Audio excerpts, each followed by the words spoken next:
أرسل رسوله بالهدى ودين الحق ليظهره على الدين كله ولو كره الكافرون أشهد أن لا إله إلا الله وأشهد أن محمدا عبده ورسوله لا نبي بعده اللهم صل وسلم وبارك على سيدنا محمد وعلى آله وصحبه أجمعين أما بعد لا تموتن إلا وأنتم مسلمون. Alhamdulillah jemaah kampung Taqwa astagfirullah, mari kita lanjutkan lagi masih di surat Asy-Syu'ara juz yang ke-19. Kemarin kita sudah sampaikan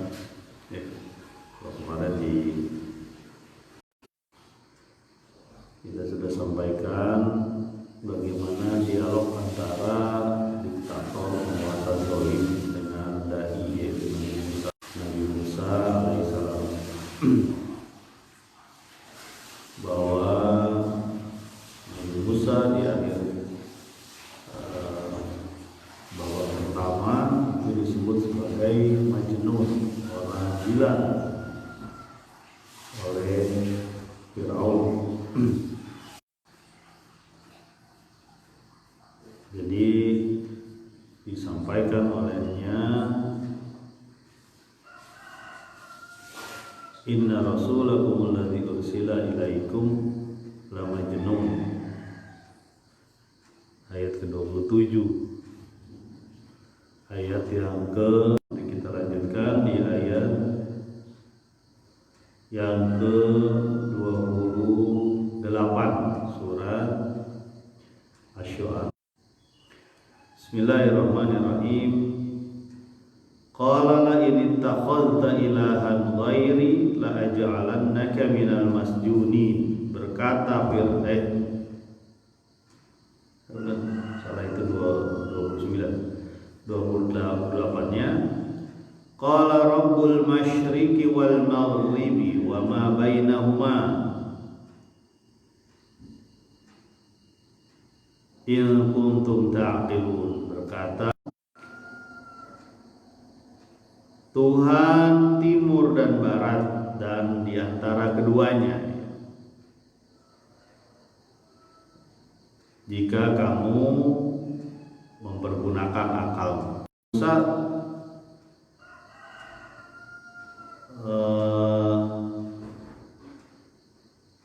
ketika disampaikan bahwa dirinya adalah orang gila, dia langsung menyampaikan kata-kata yang tidak bisa dibantah lagi, yaitu berkata Musa, Rabbul masyriqi wal maghrib wa ma. Jadi Tuhan timur dan barat dan apa yang di antara keduanya, jika kamu mempergunakan akal. Nah, timur dan barat berarti tempat terbitnya matahari dan tenggelamnya matahari, dan bisa berarti arahnya atau matahari itu sendiri.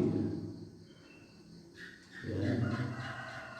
Proses berputarnya matahari tidak sanggup ditahan atau ditolak oleh penguasa manapun. Jadi ini yang membuat Firaun tambah mengkeret, ya, tambah kerdil. Jadi Firaun tambah kerdil, ya. Dan di antara keduanya bisa berarti terbitnya matahari timur dan barat. Gak ada yang bisa itu menolaknya. Kita bisa menahan jam gitu, gak ada yang bisa menahan jam gitu. Dan hidup kita adalah potongan hari-hari. Hari-hari kita akan dipotong sesuai dengan usia yang anggaplah berapa puluh tahun. Dan kita semakin berkurang, dan gak ada yang bisa. Kalau di bumi memang hubungan dengan hari, bagaimana proses berputarnya bumi, kemudian mengelilingi matahari. Tapi di planet-planet lain mungkin berbeda, ya, usia harinya gitu. Makanya waktu Allah yang menentukan, wal asr, demi waktu, demi masa. Rugi, ya. Manusia rugi kalau dia tidak beriman, beramal soleh. Nasihat menasihati dalam kesabaran dan kebenaran dan kesabaran. Jadi ketika disampaikan kepada Fir'aun bahwa yang menguasai timur dan barat itu Allah Rabbul Alamin, Anda bisa apa? Kira-kira begitu. Bisa gak Anda menahan lajunya matahari tegak di atas itu didiemin aja supaya di atas? Nggak bisa. Tetap tidak bisa ya. Karena matahari ini Allah yang ya. Jadi ketika disampaikan bahwa Musa, Anda ini gila ya, Rasulullah Musa langsung menyampaikan lagi. Dan itu didengarkan oleh orang-orang yang mengikuti Fir'aun pada saat itu. In kuntum ta'qilun, jika kamu mempergunakan akalmu, sudah cukup itu maksudnya. Sudah cukup kalau kamu pakai akalmu nih, akal yang ada di kepala yang 1,5 liter ini kurang lebih, otak kita lah. Itu sudah cukup melihat bahwa ada penguasa yang jauh lebih hebat dibanding Allah. Cukup dengan melihat itu, melihat gambaran langit yang berbeda setiap hari.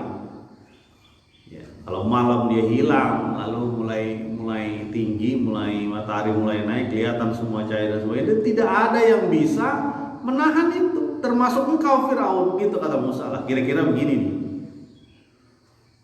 Jadi masya Allah, inilah pentingnya seorang yang menyeru. Perlu pengetahuan juga ya, termasuk pengetahuan mengenai. Makanya anak-anak tetap diajarkan mengenal alam, jangan merusak alam, mengenal alam. Karena di wafil afaq dan di ufuk atau di dunia ini ada ayat, ada tanda-tanda kekuasaan Allah. Kemudian di situ disebutkan oleh Al-Qur'an, in kuntum ta'qilun, jika kamu, kata Nabi Musa pasti pakai bahasa Mesir, cuma ini diterjemahkan atau disampaikan dalam bahasa Al-Qur'an, bahasa Arab. Ayat selanjutnya di ayat yang ke-29. Qala la in ittakhadhta ilahan ghairi la aj'alannaka minal masjunin. Berkata Firaun, kalau kami temukan kalian aku Tuhan selain aku, la aj'alannaka minal masjunin, maka akan kami jadikan kamu semua menjadi orang yang terpenjara. Nah, ini penjara. Nggak ada kata-kata tambahan dari Firaun ketika disampaikan. Dia cuma bilang, udah deh kalau ente pada menyembah selain aku penjara ente gitu. Jadi ini ada ancaman dari diktator.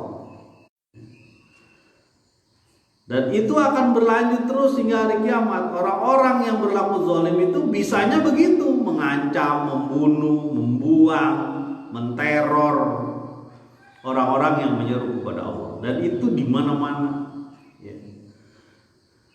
Dari zaman jadul, zaman Nabi Nuh, ya, Lut dan sebagainya, itu selalu begitu. Hingga sampai sekarang, hingga Nabi Muhammad sekarang dan yang akan datang. Orang-orang yang menyeru kepada Allah akan berhadapan dengan orang-orang yang tidak suka ada ajaran Allah Subhanahu wa taala. Makanya ancamannya penjara. Ya. Ancamannya dia di penjara. Sama lah, sampai sekarang juga ada orang-orang yang begitu. Pokoknya kalau kamu ya, tidak mau menuruti kata, nggak mau ngikut kemaksiatan, penjara ataupun dibuang ataupun diusir, bahkan dibunuh. Itulah yang dilakukan, yang dihadapi oleh para sahabat Nabi. Ada yang dipenjara, ada yang disiksa. Karena mempertahankan akidah itu berat ya. Besar resikonya. dan siapapun teman-teman yang mendengarkan siaran ini. Jadi ada ancaman penjara bagi orang-orang yang menyeru kepada Allah. Dan itu sudah disadari sama orang-orang ini, termasuk Nabi Musa, Nabi Harun dan nabi lainnya. Karena dia pasti akan bertemu orang-orang tersebut. Ya.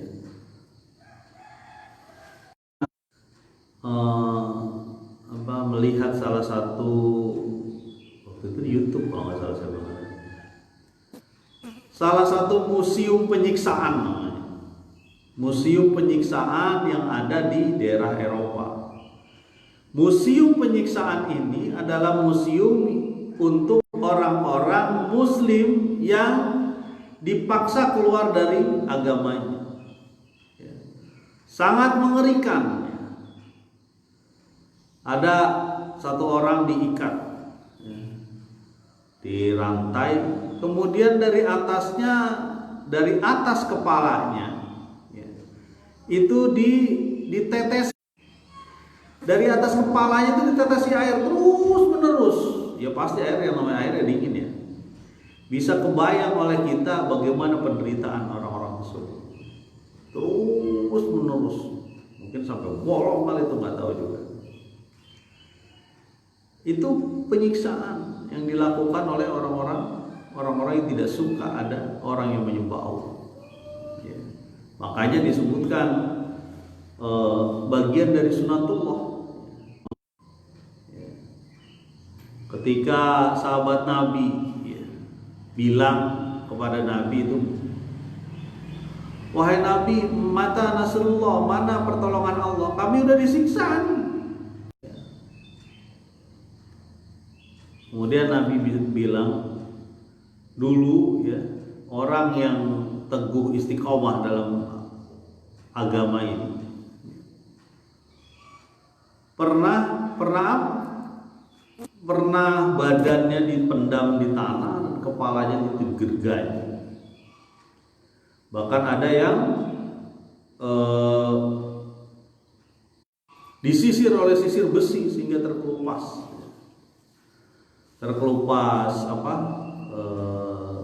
daging. Kemudian kata Nabi bahwa dakwah ini, agama ini, seruan kepada Allah ini akan berjalan terus sehingga orang pergi dari San'a ke Hadramaut kecuali Allah dan mungkin binatang buas kok. Ya, memang sampai di Yaman agama ini. Ya itulah yang di Ashabul Ukhdud, qutila ashabul ukhdud. Ya. Qutila ashabul ukhdud. Dibunuh itu penghuni parit. Dimasukkan ke dalam parit yang menyala karena dia beriman kepada Allah Subhanahu wa taala. Ya. Dan banyak kisah-kisah lain dengan orang-orang yang mempertahankan akidah. Rohingya sekarang misalnya dikejar-kejar, dibuang, diusir. Begitupun Palestina yang masih sekarang bergolak. Jadi penjara ini, dan itu resiko orang yang menyeru kepada Allah.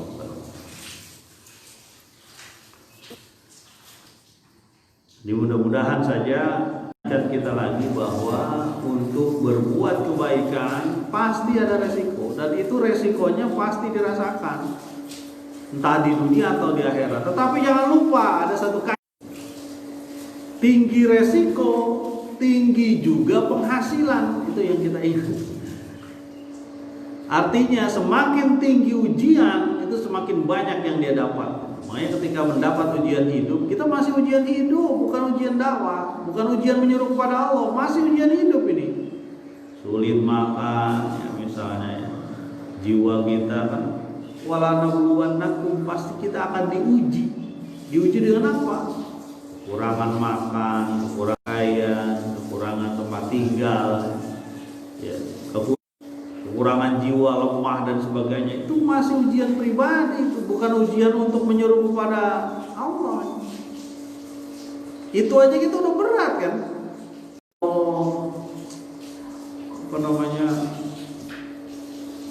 tunggakan masih banyak, anak butuh sekolah, sekarang nggak sekolah ya. Tapi kan harus tetap bayar tuh bagiannya, anak sekolah. Orengan lagi, udah banyak kayaknya sempit banget dunia ini. Itu masih ujian pribadi tuh, bukan ujian menyeru kepada Allah. Makanya mudah-mudahan lah kita kampung takwa terus bergerak menuju kebaikan, jalan terus. Bismillah, minta sama Allah supaya kampung itu menjadi kampung baldatun thayyibatun wa rabbun ghafur, kampung yang baik dan Allah yang pengampun, kampung yang mendapatkan semua kenikmatan Allah pengampun. Jangan lalai, dikasih kenikmatan lalai, baru dapat uang sedikit main yang nggak benar. Mudahanlah kita semua bergerak terus menuju Allah Subhanahu wa taala, anak-anaknya, remajanya, orang tuanya, ibu bapaknya, neneknya, cucu. Yang kurang ditambal. Banyak tukang tambal ban. Mudah-mudahan bermanfaat. Subhanakallahumma wa bihamdika asyhadu an la ilaha illa anta astaghfiruka wa atubu ilaik. Assalamualaikum warahmatullahi wabarakatuh.